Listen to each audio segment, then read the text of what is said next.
Welcome in everybody, this is Gigs Games, and this is my video on Manor Lords Burgage Plots.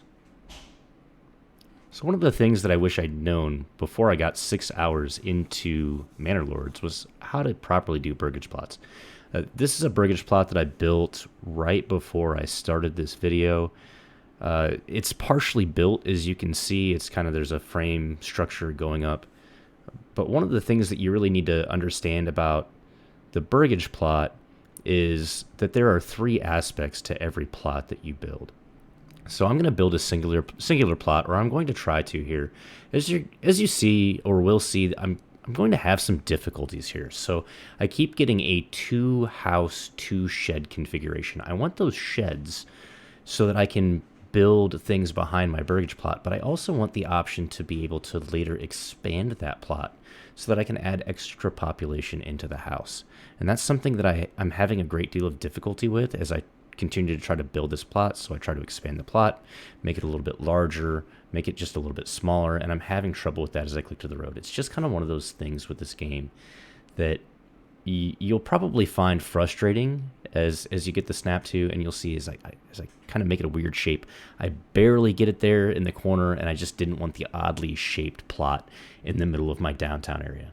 So I pick a different location. So I'm here at the new location. Again, the first attempt, I expand it too far. I end up with 2 plots and 2 sheds, so I try to make it a little bit smaller, and there we go. I have 1 plot with a bonus or extension, so there's like the little house with a plus on it, and 1 tool shed. And I need that tool shed. That tool shed, you always want to make sure that you build Burgage Plots with those behind them so that you can add extra functions to your plot. That gives you things like the cobbler, the tailor, the brewery or the brewer. And in fact, this plot that's just next to the one that I just built ultimately becomes my brewery a little bit later. The one that I'm hovering over there, I turn into the cobbler's workshop.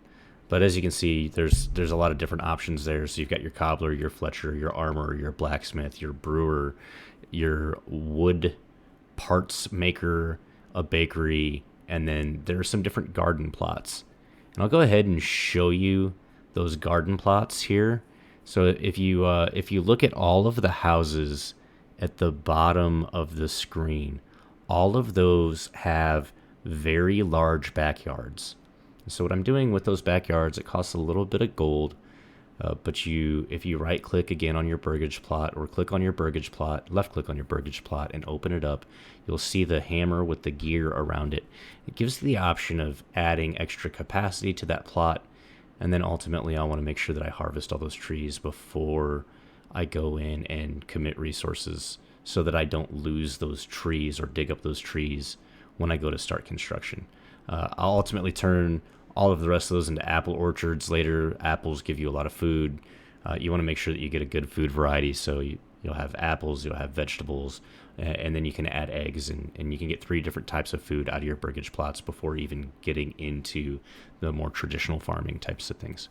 Hope you enjoyed this video. See you soon.